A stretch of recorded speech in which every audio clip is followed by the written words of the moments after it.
The date is Monday, December 16. This is the news on PBCJ. I am Simone Absalom. The Japanese government will provide Jamaica with maritime patrol vessels, therefore boosting the country's security and disaster response capacity. This was one of the tangible outcomes from bilateral talks between Prime Minister Andrew Holness and Japan's Prime Minister Shinzo Abe last Friday. They held a joint press conference afterward.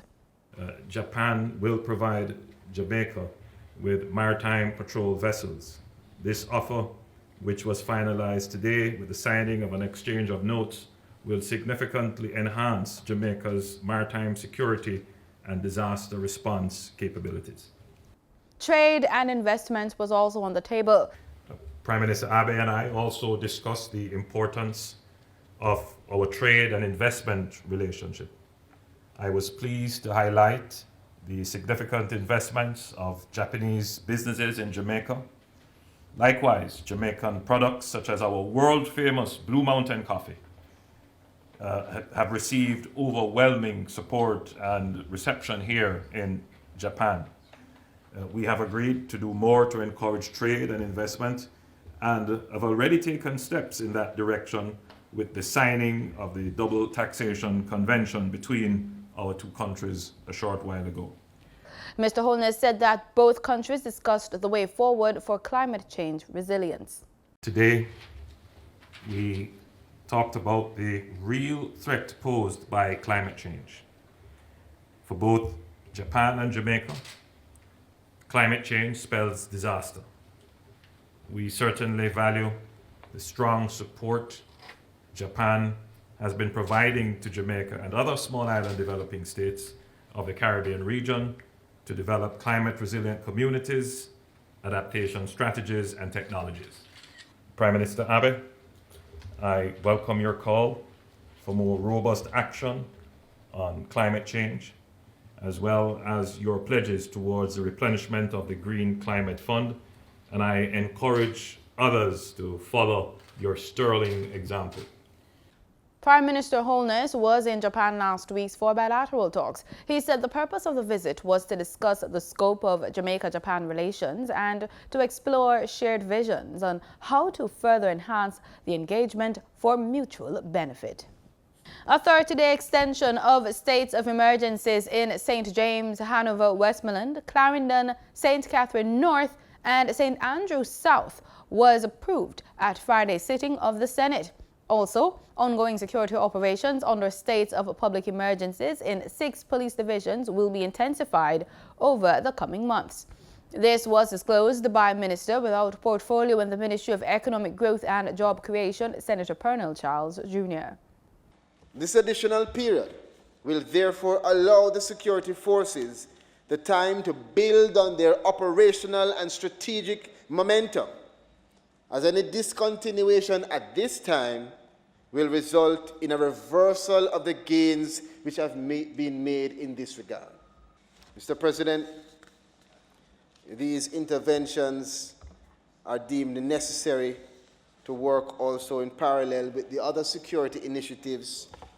In the earlier part of my presentation, I was going into the zone of special operations, and I would have gone, Senator Brown, into a number of other initiatives to put in context. But these are collateral initiatives which we have implemented and which we intend to intensify over the coming months to support the work of the security forces in these areas. It is not beyond us. We have to, Mr. President, maintain law and order in our country. The SOE in St. Andrew South, which commenced on July 7, 2019 and was slated to end January 4, 2020, has been extended to February 4, 2020. The Clarendon and St. Catherine North SOEs declared on September 5, which should have ended on January 18, 2020, will continue until February 18, 2020. Likewise, the SOEs declared on April 30, 2019 for St. James, Hanover and Westmoreland, which were scheduled to end on January 27, 2020, will now run until February 27, 2020. The extensions were previously approved by the House of Representatives. The issue of acquiring vehicles for the police force has again come to the forefront. There are concerns about the government accepting 2 bids for a contract for 105 cars valuing $320 million from a single dealer. 3 of the island's top car dealers have charged the National Security Ministry that it breached the government's procurement process by awarding the full contract for 62 pickups valued at $145 million and 43 SUVs costing $175 million to Stewart's Automotive Group. Toyota Jamaica, the ATL Automotive Group, and Kingston Industrial Garage, KIG, are contending that based on the public procurement standard bidding document, no supplier should submit more than 1 bid. From the bids, which opened June 3, 2019, 1 contract for the 62 Mitsubishi L200s went to Stewart's Auto Sales, and the second for 43 Mitsubishi Outlanders went to Silver Star Motors, both dealerships under Stewart's Automotive. According to the dealers, the instruction that there should be only 1 bid per supplier was reinforced at the pre-bid meetings with the prospective bidders. Renovation of the Cornwall Regional Hospital's main building is now slated for completion by the end of 2020. So says Chairman of the Cornwall Regional Hospital's Independent Oversight Committee, Professor Archibald MacDonald. Professor MacDonald, who provided an update during a press briefing in Montego Bay, St. James recently, said while slight challenges were experienced in the project's execution, the committee's members are encouraged by what they see. He told journalists that the project is being executed in 3 phases, noting that work on the roof of the 10th floor under the first phase has been completed. Telecommunications company Flow is investigating the cause of a 15-hour disruption in the service that affected mobile customers over the weekend. Flow's country manager, Fraser-Pryce, is quoted in a release issued on Sunday saying, "Our commitment is to quickly resolve issues when they arise and to get our customers back online in the shortest possible time frame." End quote. Pryce said the company's technical team continues to monitor the network to quickly respond if there are no further issues. The Airport Authority of Jamaica, AAJ, has undertaken work to upgrade 2 aerodromes in St. Elizabeth and Westmoreland as part of an initiative to improve and expand Jamaica's aviation industry. Speaking at last Thursday's groundbreaking ceremony for the extension of the runway at the Sangster International Airport in Montego Bay, Transport Minister Robert Montague said the projected work is to take place at the Lionel Densham Aerodrome in St. Elizabeth and the Negril Aerodrome in Westmoreland. The final in the 2019 series of sensitization sessions for Justices of the Peace have been completed. Justice Minister Delroy Chuck, who spoke at the final session at the AC Marriott Hotel on Friday, underscored the importance of the forum, noting that they are geared towards highlighting issues within the justice sector and measures utilized by the ministry to address them. Chuck noted that JPs serve as community leaders and have a responsibility to report corruption and other illicit acts to the relevant authorities, such as National Integrity Action, which co-sponsored the event. Chuck also encouraged greater involvement by JPs in mentoring at-risk youth as a means of aiding the youngsters' development into decent, law-abiding citizens. National Road Safety Council says more than 3,000 Jamaicans have died in road crashes across the island over the last 10 years. The data showed that the country has so far recorded 402 fatalities this year, the highest in a decade. The breakdown of the figures showed that 367 fatal crashes have been recorded so far this year, compared to 319 last year, and 275 in 2017. This year's deaths include 31 children, up from 26 last year, and 19 in 2017. The St. Thomas residents are in a jubilant mood as their parish native, Tony Ann Singh, is Miss World 2019. Singh came out ahead of Miss India and Miss France in the top 3 placings in the finals held in London on Saturday. Prime Minister Andrew Holness congratulated Tony Ann Singh. In a release, he said, quote, Tony Ann represented herself and Jamaica well as she articulately conversed with Piers Morgan, speaking eloquently about her passion and being an example for women, end quote. Tony Ann Singh is the 4th Jamaican to be crowned Miss World. Her success follows that of Carol Crawford, 1963, Cindy Breakspeare, 1976, and Lisa Hanna in 1993. The US dollar on Friday, December 13, ended trading at Jamaican $134.81, up by 30 cents. That's according to the Bank of Jamaica's daily exchange trading summary. The Canadian dollar ended trading at 103 Jamaican dollars, 3 cents, down from $103.06, while the British pound sterling ended trading at 180 Jamaican dollars, up from $175.09. In regional news, we begin in Dominica, where the United Workers' Party, UWP, says it will be going to the High Court to challenge the recent general elections won by the Dominica Labour Party. Opposition leader Lennox Linton was speaking at the UWP Thank You rally Thursday night. We are going to court with this matter. We have not had much success in the court over the years, but that is neither here nor there. It is a tool that we have that we will continue to use. Because our contention is that things went wrong. And those things that have gone wrong must be set right. One of the planks on which we're moving forward is a court challenge. And we're in the process now of assembling the evidence, working with our legal team. But our struggle, our protest action for rights in Dominica must continue. And it's a protest, it's very simple. Electoral reform and fresh election. Linton is insisting that the 3 seats won by the UWP were fairly contested, but has cast doubt on the 18 seats won by the DLP. We don't recognize the government of Dominica, but we contested the election within the requirements of the Constitution and the laws of Dominica. And those of us who will return successfully will exercise the option of taking our seats in the Parliament of Dominica.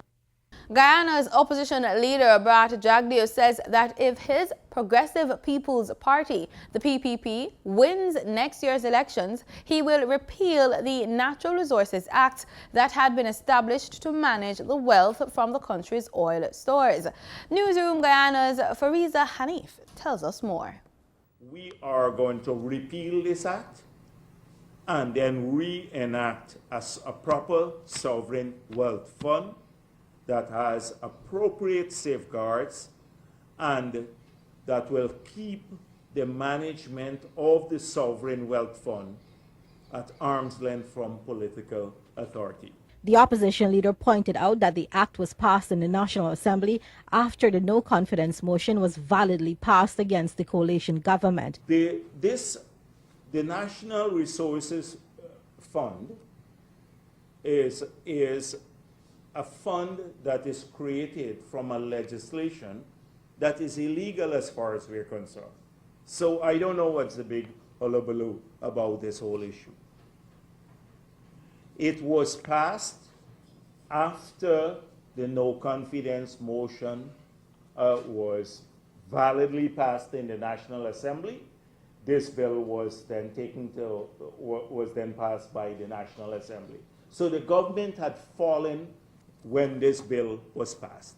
On Wednesday, the Bank of Guyana, headed by Dr. Gov't Nganga, signed an agreement with the Ministry of Finance to operationalize the Natural Resources Fund ahead of first oil this month.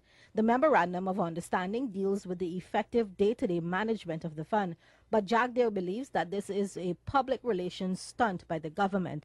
Now this Gov't Nganga, if he gets a call from the minister, he runs over to the ministry. This is the central bank reports to the minister. How much independence do you have here? When Gov't Nganga, a big show is made about this pact that that they sign now between the central bank and the minister to manage the fund.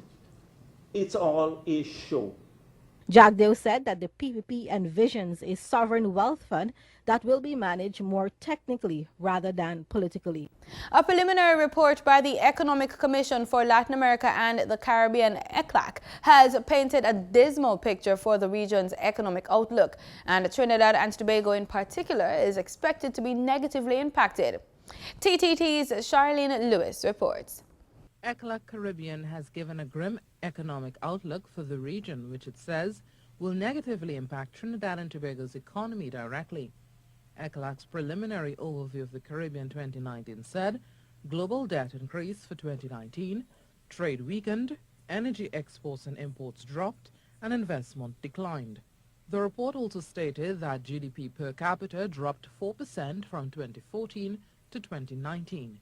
Summarizing the report, economist Indira Sajuan Ali said things are looking grim for this country's economy in 2020. It will be going into 2020 about 1.5% if we remove Guyana, because Guyana is really a special case. And in Trinidad and Tobago, it will remain in that same kind of vicinity. Ms. Sajuan Ali said the outlook for TNT's oil and gas sector isn't looking good either. We have to wake up to the fact that the oil and gas economy, its days are numbered, and if we are to create sustainable jobs for our people, our young people, the other important thing that came out of this is a high incidence of unemployment amongst the youth. And if we are to create the kinds of opportunities that we need to for them, we need to engage in the transformation of this economy, and we need to start. She recommended that the country should pay greater interest to sectors other than oil and gas. However, when you look overall at the Caribbean, the countries that are growing up, places like Grenada with 4.5%, Antigua Barbuda with over 5% growth, and I think about 6.5% growth. And these countries are growing largely because their focus is on the services sector. According to the report, Guyana was the only Caribbean country which projected staggering growth. In sports, we're out the blocks with athletics as sprint star Shelly-Ann Fraser-Pryce is still basking in the prestige of being crowned the best female athlete at the inaugural PANAM Sports Awards last Friday. In an Instagram post, Fraser-Pryce said it's always a fulfilling experience for an athlete to be recognized for their efforts and hard work. End quote. The 32-year-old Fraser-Pryce was rewarded for her performance at the 2019 Pan American Games in Lima at a ceremony in Fort Lauderdale, United States. Fraser-Pryce produced one of the highlights of the 4-day track and field in Lima competition on August 9 by adding the Pan Am Games 200 meters title to her illustrious collection with a meet record of 22.43 seconds. Fraser-Pryce was competing at the Pan American Games for the first time. And that's the news on PBCJ. Pleasant viewing.